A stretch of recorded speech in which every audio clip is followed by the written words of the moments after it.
They won. I love that you have the baseball bat out because there is so much to get to in this show. We will get right into it. Last night, all eyes were on Cleveland, the debut of the Nets' new Big Three superstar trio. But guess who crashed the party? The young bull. Colin Sexton just crashed the party. What did Colin Sexton do to turn into the Colin Sexton night instead of the Kyrie joins the Nets night? Shout out to my good friend and former colleague, Avery Johnson, who coached Colin in college. I saw them win a game where they were playing 4 against 5. And you know what I paid attention to then that he has now? He has irrational confidence, Jacoby. So much confidence. And you know I love that trait. You know how much I love that trait. Even with his tail hanging down in the back. He knew that the Big Three was debuting. He knew his backcourt mate wasn't playing. That means more minutes, more shots, and more opportunities to be an equal opportunity employer because that's what he was. Because he was scoring on everybody. Kyrie, Harden, he was scoring on Harris, he was scoring on KD. It was from 3, it was runners, it was clutch, playing good D. This game showed why that level of potential that I told you that, as you and many call them, sex land in Cleveland, have become the East Coast version of the Mama's Boys in Portland. Yep. That's what they hope this backcourt becomes. Colin Sexton stole the show on his home floor. He absolutely did steal the show. And like you mentioned, Darius Garland was not in the game. Garland might play tomorrow night when they play these Nets again. But it wasn't just the threes in overtime. And he scored 22 points in the 2 overtimes combined. He had 20 straight for his team at one point. But it was the defensive plays, the offensive rebounds, locking up on some of the guards, flailing and getting a call that eventually got overturned, a key call on Kyrie. It was a complete game by him. Really love what he did. But let's turn our attention to the Brooklyn Nets and the superstar trio, because I watched every second of this game. The Nets came out so hot. The Nets hit their first 10 shots, and we're just sitting there like, this Nets team is going to be a juggernaut. Not only are they going to blow through this team, they're going to blow through this conference, and that was not the case. What do you think needs to be tweaked and adjusted from the Nets side of the ball based on what you saw last night? Ooh, that was ice games right there. That finger roll. Here's what's going to happen when you have a dynamic of guys that have been all NBA. 2 of these players have been MVPs in Harden and KD. 2 of these guys have been champions in KD and Kyrie. Is figure out the pecking order. And what I see is James Harden officially, based on playmaking ability, is going to be the point guard. Kyrie Irving is going to play sniper shooting type guard. And KD is going to be who he's always been. And so what they can't do, however, Jacoby, is take turns. And what happened in the previous game in which they performed so well, you saw Joe Harris play well. You saw DeAndre Jordan play well. And so these guys can get their numbers, but it's how you doing it. And they did a lot of ISO in this game. You said that they were 10 for 10, right? And normally when you're 10 for 10, you're winning by a large margin, but they weren't getting stops and they weren't necessarily doing it off of movement. They were doing it off great individual offensive ability. So as they progress, that's what's gonna happen. Not take turns, but include each other more in the action in order to make plays. I think you hit on some of the key points. And again, we're not going to use a 1-game sample size to extrapolate the rest of the season, but they're playing Cleveland, who is literally last place in offensive efficiency in the entire league, but had trouble getting stops when they needed to.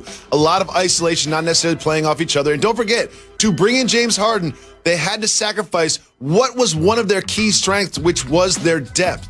Last night, James Harden and Kevin Durant played career high in minutes. Now it helps there's an extra 10 minutes in the game, but they played career high in minutes. Depth over time may be a problem as you put more and more minutes on these superstar players who have a lot of them on their shoulders on both sides of the floor when you're looking at a long playoff run that the Nets are. However, we're going to get another look at this team, these 2 teams on Friday. Maybe Sexland comes together, but something tells me that the Nets will start hot and stay hot on Friday night, unlike they did last night. Now, Jalen, that was a great game, and we all wanted to see all 3 of those players play on the floor in that Eastern Conference matchup, but there was a bigger, perhaps better Eastern Conference matchup, and that was between the Sixers and the Celtics, and this game was about one man. Which man am I discussing? Joel Embiid. The big fella had his way, and this is what fans of the game hope to see a healthy Embiid do on a nightly basis, because he can.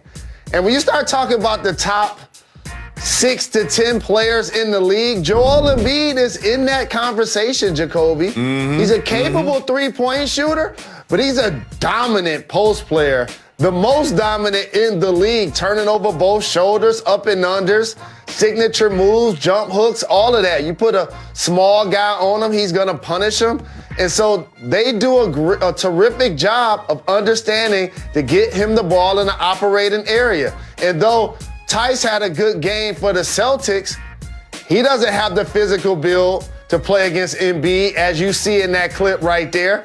And Tristan Thompson doesn't have the offensive prowess to make him work. So he's going to be a matchup nightmare each time they face the Boston Celtics.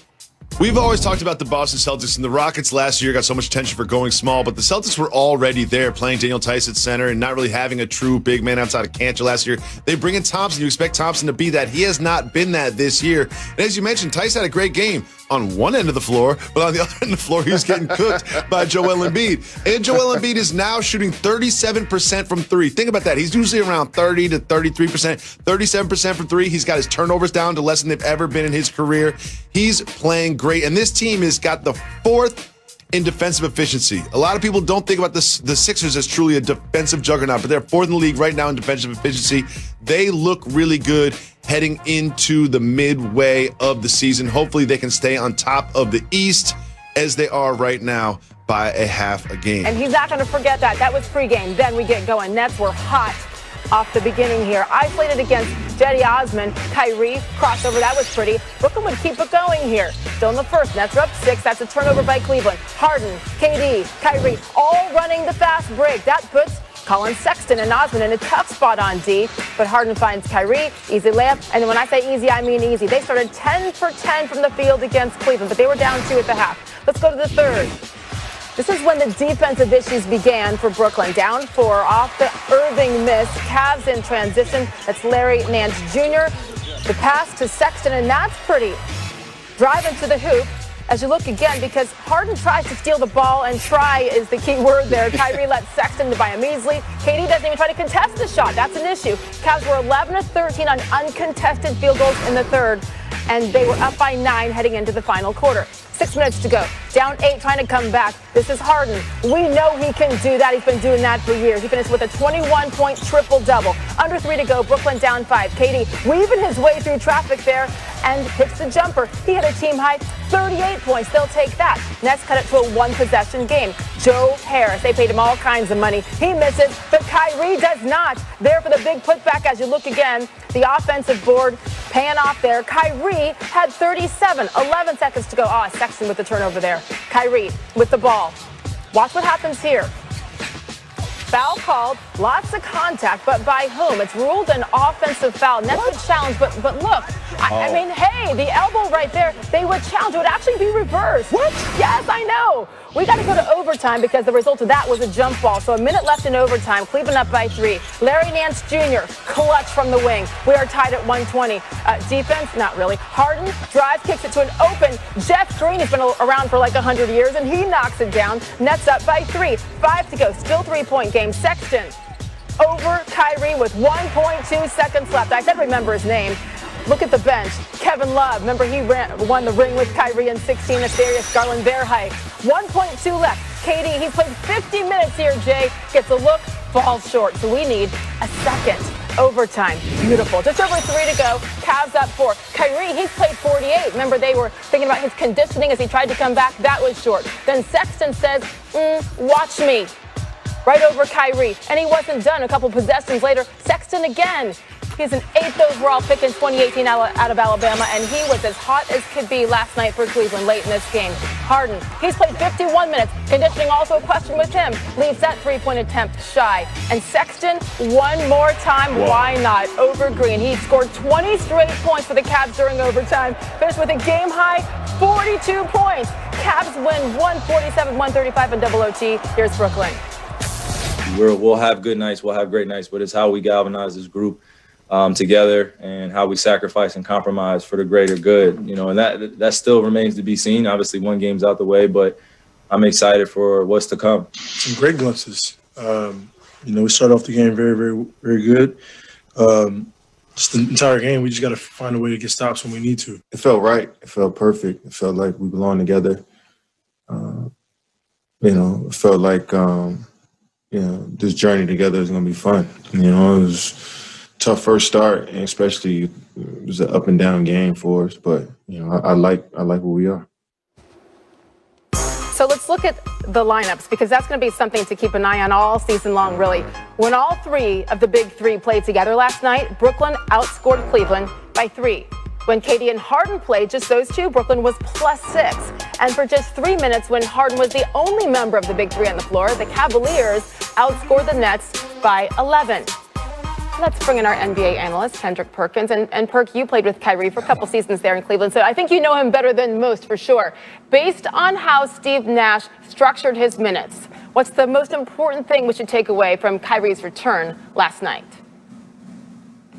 Well, I'll tell you one thing is that Kyrie is not sacrificing or taking a back seat to nobody, and that includes Kevin Durant and James Harden. I mean, he haven't played in almost 2 weeks and came back and put up almost 30 shots. Now, he was balling, but that's not what you wanted to see out of Kyrie. And the Brooklyn Nets got to figure out how they're going to sacrifice it. I'm talking about the big three, meaning they got to take 20 shots or less apiece and get others involved because they can't win that way. And if I'm Steve Nash, what I do is I use Kyrie as a six-man type guy, meaning I would start him. I would take him out the game early, probably in the first quarter, probably the first 6 minutes, I would let him play, then take him out, and then bring him back with the second unit at the start of the second and just let Kyrie be Kyrie. But right now, the way that things going, it's not going to work offensively. They going to put up a lot of points, but you got to get the others involved. Joe Harris, Jeff Green, DeAndre Jordan. They had 10 points off the bench last night. That's unacceptable. The thing is that it's going to take time, right? This was just the first game with all three, so we do need to take a deep breath and allow them to figure this out, right? One thing we do know for sure, the old adage that defense wins championships, when the Nets acquired James Harden, you were adamant that defense will be the key for this team. That was an issue last night. Steve Nash said it. There were breakdowns all over the place. Perk, what's your biggest concern for this team defensively? Well, look, I wasn't a fan of when they had to trade Jared Allen, but I figured, you know, if you got to get rid of Jared Allen and get James Harden, you'll make that trade any day. But when you look at the Nets, last night they gave up 50% from the field and 50% from the three. And Colin Sexton obviously had it his way. They have to establish a defensive identity. If you look at all the champions, even go back to Golden State, the Golden State Warriors, yeah, they were great offensively, but they always ranked in the top 3 in every defensive category, and they took pride on the defensive end. That's what brings you back to hardware. That's what's going to get you those rings. And KD being the champion, Kyrie being the champion, James going to the finals, they know that defense is what it takes, and those guys got to lock in, and Steve Nash got to hold those guys accountable. Absolutely. The A word, accountability. Coming into the game, by the way, the Cavs had the worst offensive rating in the league, but against the Nets, they shot over 51% from the field, Perk, including 50% from three-point range. But again, it's early. Hang tight. Jay has more. I do, Sage. I got the Sixers and the Celtics with Joel Embiid coming off a 9-point performance his last time out, and I think he wanted to get that taste out of his mouth. He missed the Sixers last game, but came out dominant last night. 22 points at the half on 6 of 8 shooting. Through 3 quarters, he had 36 points, the most for a Sixer since Allen Iverson back in April of 2006. To the 4th quarter we go now. It's a tight one. Celtics are up 1. Jalen Brown with the floater. Team high 26, Celtics up 3, 103-100. Under 6 minutes to play. Embiid still doing it. Turnaround, 42-10.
Sixers trail by 1. Over 4 minutes to go. Marcus Smart, Daniel Tice. Embiid blocks it. Ball get back to Smart.